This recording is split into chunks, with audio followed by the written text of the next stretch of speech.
Balik lagi bersama aku Nefertari Lily di sini dan selamat datang juga ya di channel Anime OP. Gini nakama, cepat atau lambat kelompok bajak laut topi jerami pada akhirnya juga akan sampai ke Pulau Elbaf, terlepas dari Shanks yang juga udah ada di sana. Oh ya, informasi untuk Nico Robin pun juga sudah menanti dan juga peran Usopp di Pulau Elbaf diyakini kuat akan menjadi sebuah sorotan. Tapi apakah kalian lupa bahwa mantan Yonko seperti Big Mom juga harusnya terlibat dengan negeri Elbaf? Karena di sanalah latar belakang masa lalunya yang belum selesai itu menjadi sebuah misteri besar di kalangan para fans One Piece.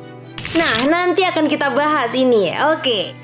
Namun menurut aku satu hal yang menarik dari Pulau Elbaf bahwa nggak menutup kemungkinan loh. Negeri Elbaf ini bersumber pada sebuah mitologi dan mitos Nordik yang pernah ada.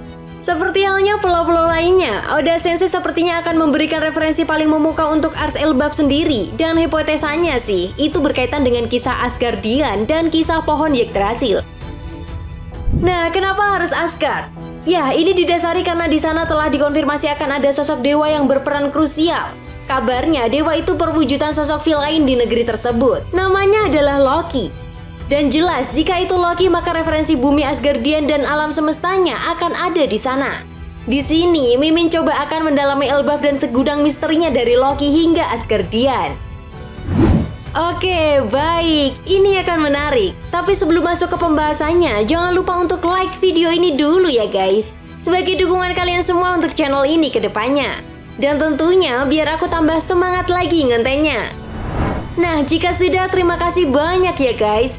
Dan yuk tonton videonya sampai selesai ya, let's go! Oke, Mimin Lily mulai pembahasannya dari sini ya nakama.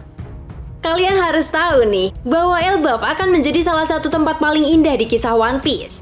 Pulau yang dianggap misterius itu adalah rumah bagi para raksasa yang pernah muncul selama ini.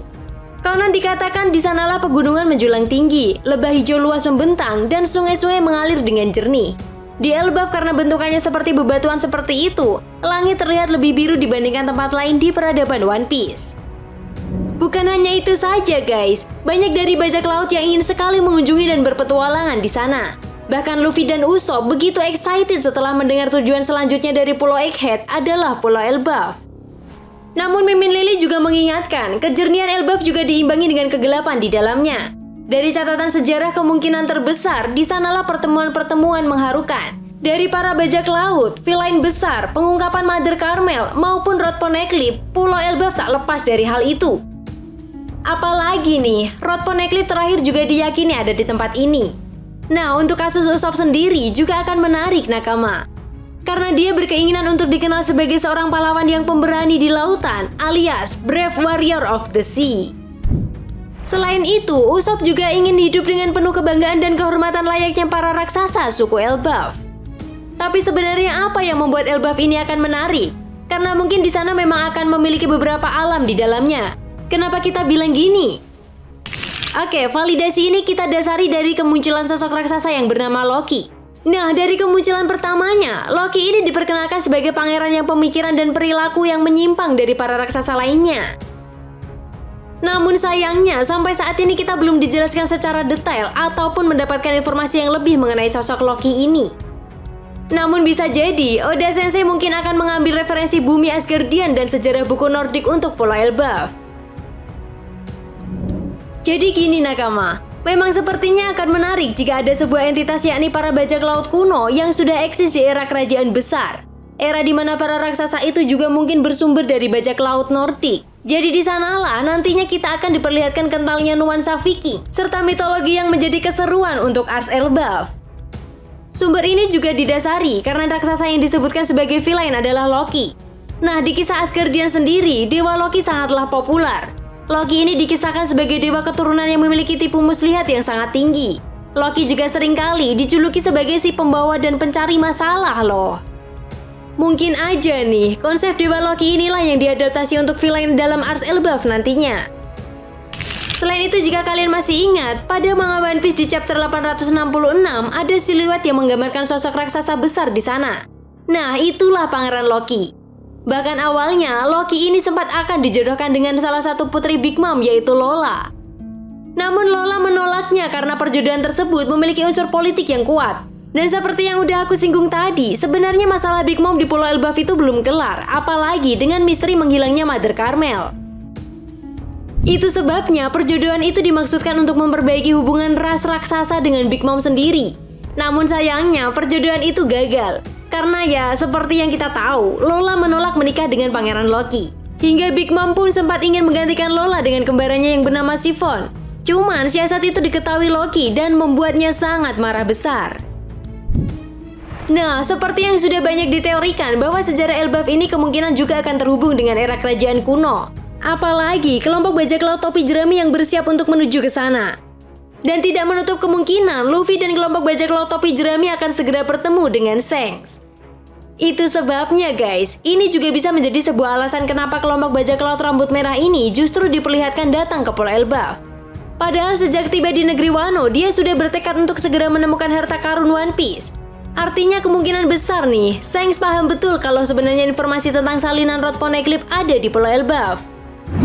Selain itu, setelah menghancurkan kelompok bajak laut Kid dan mendapatkan salinan Rod Poneglyph Wano, artinya dia sudah berada di tahap lebih dekat lagi untuk menemukan Pulau Locktail. Sementara Luffy tentu ingin ke Elbaf karena mereka begitu penasaran, seperti apa negeri dari aliansi bajak lautnya. Ya, tempat di mana raksasa Hajrudin berasal. Ingat kan, mereka sudah membentuk aliansi Straw Hat Pirates di Arch Dressrosa sendiri. Untuk urusan Poneglyph Luffy pasti sudah menyerahkannya pada Nico Robin, karena dia juga akan memiliki peran besar di Arch ini nantinya. Untuk mengetahui kebenaran literasi Ohara yang diselamatkan oleh teman lama, Jaguar di Saul. Namun masalahnya, itu tadi adalah Loki teman-teman. Mimin sih malah menebak-nebak ya, bahwa final akhir Elbaf nanti serasa dejavu dengan movie Red sendiri. Di mana kubu Luffy akhirnya bertemu dengan kubu Akagami dan terjadi kerjasama di antara mereka dan pertemuan yang nyata baik Usopp kepada Yasop maupun Luffy dengan Shanks. Cuman perbedaannya adalah lawan mereka adalah Pangeran Loki. Nah, ini sangat memungkinkan nakama, karena jika tidak berbicara fakta, kelompok Luffy ini juga berteman dengan kelompok bajak laut raksasa Dory dan Brogy kan? Masa iya mereka juga akan melenyapkan kelompok Luffy jika Shanks memintanya? Dan masa iya Yasop ingin melenyapkan putranya sendiri? Kan gak mungkin, cukup gak masuk akal sih. Yang paling relevan adalah mereka akan bertemu pada satu titik di mana Elbaf akan menjadi penghubung kedua Yonko itu bersatu. Dan berita itu akan menyebar di dunia baru, karena mereka akan menghadapi Pangeran Loki dan para raksasa bawahannya. Bayangin nakama, betapa menariknya itu jika Shanks dan Luffy terlibat melawan para raksasa. Mereka dibantu dengan Dory dan Brogy. Di samping itu, Hajrudin membantu Luffy sendiri. Wah, ini akan jadi pertempuran paling besar. Mungkin bisa menjadi pertempuran yang lebih epik dari Arch Wano. Karena gak menutup kemungkinan nih, kelompok bajak laut Kurohige pun akan terlibat dalam konflik di Pulau Elbaf. Mimin sih masih punya harapan besar ya, bahwa Arch Elbaf itu akan benar-benar menjadi kejutan dan plot twist yang ditunggu-tunggu bagi para pecinta One Piece. Karena di sanalah negeri yang kabarnya sama seperti Wano Kuni lama, di mana Elbaf juga salah satu bagian dari kerajaan kuno di masa lalu. Negeri itu sudah eksis sejak era kerajaan besar. That will be interesting nakama. Gimana menurut kalian? Oke, kayaknya cukup segitu dulu ya guys pembahasan kita kali ini. Jika kalian punya pendapat lain silahkan tulis pendapat kalian di kolom komentar ya. Dan sampai jumpa lagi di pembahasan berikutnya. Bye-bye.